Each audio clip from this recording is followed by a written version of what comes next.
Hey guys, what's up? This is your girl Laquana McIntyre, aka I Am Successful Too. You're watching The Road to Success. Okay? Sorry, y'all. You okay? Sorry, I got my little doggy in my lap because he's spoiled. Okay guys, so today is a very important topic. I want to talk about overcoming fear of judgment and being your authentic self. I feel like this topic is important because a lot of us are living a lie.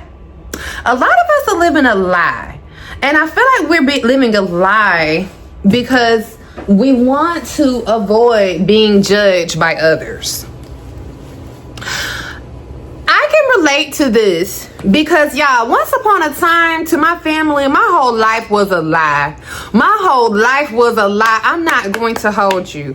The only people who knew my real life was my man and probably whoever my friend was that I was calling to vent to.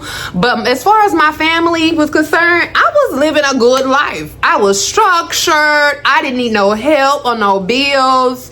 I just had it all figured out. Meanwhile, drowning, okay? To the point where I couldn't hold it in anymore. I remember I held on to this facade for so many years on who it was. This mask I was trying to wear around my family. I had that mask on for so many years, to the point where I just couldn't hold it up anymore. I couldn't hold on. I couldn't keep the mask on my face, okay? The more I kept lying, the more the mask kept sliding down to the point where the mask completely came off. And I remember I was at a family function and I was just in tears, y'all. I was crying. I was breaking down and everybody was shocked. They was like, what's wrong with you? Like, we didn't know anything was wrong. What's going on? And that's when I realized I really did have a problem. I really did. I thought just because I was human that I was going to be judged, to the point where I didn't want to hear it so much. I felt like I don't want nobody to know. And that was a me problem. I had so much pride that I literally suffered in silence because of my pride. And I am thankful to say today, after that happened, that allowed me to start learning how to be more authentic and standing in who I really am and what I'm going through, in order to become a healthier daughter, a healthier sister, you know what I'm saying? A healthier cousin or whatever, a healthier aunt. I had to stand in my truth. Once I stood in my truth, that's when the change really happened for the better. I stood in my truth, and that allowed me to start realizing what it was I needed to work on, what it was that I needed to improve on. And when I started doing those things, I really started looking myself in the mirror. When I started stripping myself down, and when God started really working on me, it was, Lord, it was a process, y'all. It was hard. I felt like I was going through the trenches, but it made me into a more beautiful, more confident person today. And that's why I want to talk about this topic, because a lot of us are still stuck and we are still operating in that space. Now, let's be clear. The fear of judgment is real. I don't want to take away from that. You know what I'm saying? Because there are people out here who has probably judged you, and that's why you are the way you are. You probably have been read to filth by somebody, and that created you to be who you are. And we've all been conditioned to seek validation from others. We have all been conditioned to seek validation from others. But what happens when That need for validation holds us back from being our true selves. What do you do when that validation holds you back from being your true self? And like I told you, I felt the need to just keep living in that lie. And like they always say, you can only hold a lie but for so long. Because once you tell one lie, you got to keep up that lie. So that means you got to tell another lie. You got to keep lying and lying and lying. And then people aren't stupid. Some people are like, wait a minute. What? Because, you start to forget your own lies sometimes too. We're not that good. Let's just be honest. So some people, especially if they're like close family and friends, they've already put two and two together. They just try to be respectful and like, listen, I don't know what you got going on, but I'm going to fall back. I want you guys to share below, by the way, your own experiences with fear, judgment, and how has it held you back, okay? Again, I know how it held me back. I didn't thrive. I did not thrive at all. I was depressed, stressed, and looking a mess. I was depressed, stressed, and looking a mess, y'all. I thought I was doing something by like lying and telling people, making people feel like I was doing good, but I was not living in my truth, and I wasn't being honest with myself. And when you're not being honest with yourself, things aren't being addressed in its proper way. Therefore, things aren't going to change if there is a problem. Okay? So it's okay to feel scared, okay? But it's okay to let that fear, but it's not okay. Okay, excuse me. It's okay to feel scared, but it's not okay to let that fear control our lives. It is not okay to let that fear control your life. Let's talk about identifying the source of fear. Like I told you before, a lot of us has lived or living in this space because of certain things that's transpired 9 times out of 10 in our childhood. And it can also be in your adulthood. Like some of us have had things go on in our adulthood, relationships. Okay, that's when I say relationships, I mean like romantic relationships has actually changed a lot of us. Because romantic relationships, in my opinion, makes the most impact on us, especially as women. You know what I'm saying? And that has changed a lot of us. So does your fear or judgment come from that? Okay, but again, it comes from childhood because you've been indoctrinated into thinking that you have to be better and you don't know how to live up to that expectation. So the easiest thing to do is to lie. Social media, that has really put a damper on a lot of us, okay? Social media, especially the new generation. I feel sorry for this new generation because, man, they are swallowed in this social media, this fake stuff that's going on.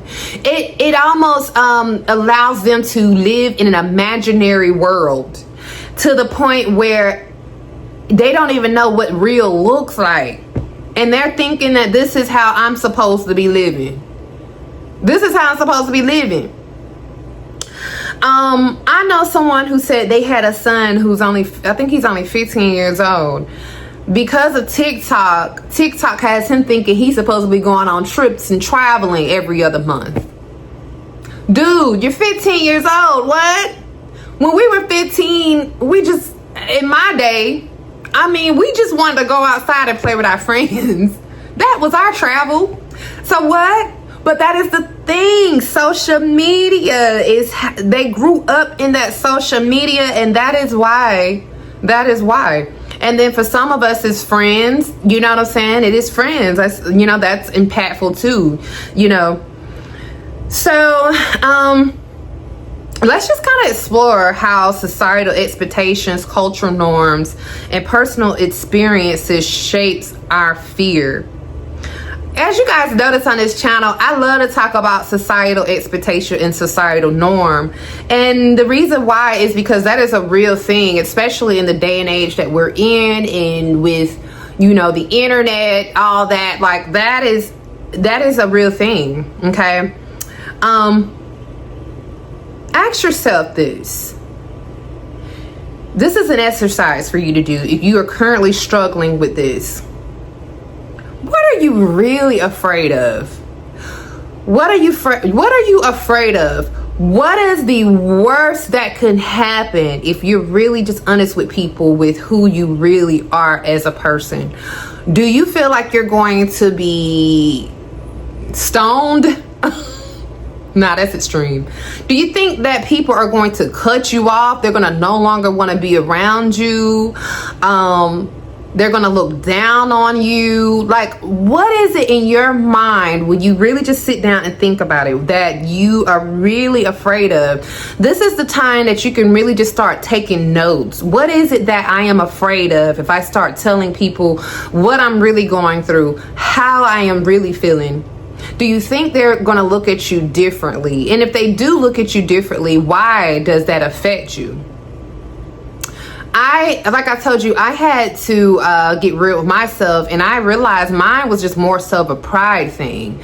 I set my expectations for myself way higher than I'm supposed to, not realizing that I was literally living in delusion. It's like the expectations that you're trying to live up to isn't even attainable for the average person. So why are you feeling so shamed? Why are you feeling so shamed? If people know that that you may have missed a step here or fell short, that's still doing better than the average person. But even if it's not, when, you know, people, when you really just start to think about it, the average person is going through something. The average person is battling or struggling through something. We don't know what it is, but it's something. You know what I'm saying? And more people than not want to be able to resonate with someone. You have to really think about this. Whenever you do run into someone who's judgmental, that person is 9 times out of 10 hiding something themselves. It is something that they are battling with deep within, that they're keeping a secret on, and they don't want nobody to know. And they cover it up by judging other people and putting other people down. So whenever you walk around with that mindset and you realize, okay, if I'm trying to please this person who's always putting me down and judging me, are they perfect? Because you can probably identify what problems that they have. Number one, judging you. Keep in mind, judging, if someone is there to judge you, because God doesn't even judge us. If they are judging you, that person 9 times out of 10 has a deep, dark, demonic spirit that they're battling that you can't help them with. You know what I'm saying? Once you start to identify that, your confidence will start growing and it will start elevating. So let's start breaking free from the fear, okay? It's time to take back your control, okay? The way we can break free from the fear of judgment, the way we can break free from this, again, is start to really think about people as spirits. Think of people as spirits, okay? I know that may sound crazy to some of y'all, right? But I say that because, again, when you look at a person, right, and they can easily judge you and read you to filth about something that you are not doing well in, or whatever the case, and with the mind of knowing that they're not perfect, that person is operating in a spirit of evil. I'm just gonna say, in the spirit of evil. You know, So when you think about it in that kind of way, and this is for my believers, you pray for them. You pray for them and you keep it moving, you know, because you did your part. You were honest with them and they couldn't take it. And that ain't nothing to do with you. That is nothing to do with you. Now, here's some strategies, okay? Here's some strategies. So, self-care, seeking supportive communities. That is some tangible things that you can do. Affirmations are one of my favorites. When I, had to teach myself to start being authentic, I started practicing, as I said in another video, of speaking to friends that I barely knew, co-workers, about things I was going through. I had to exercise learning how to be more free-willed, you know what I'm saying? And I also, at the time, I did join a community. I joined a community of women and got to know them more. And as they started sharing their stories, it made me feel more comfortable with sharing my story.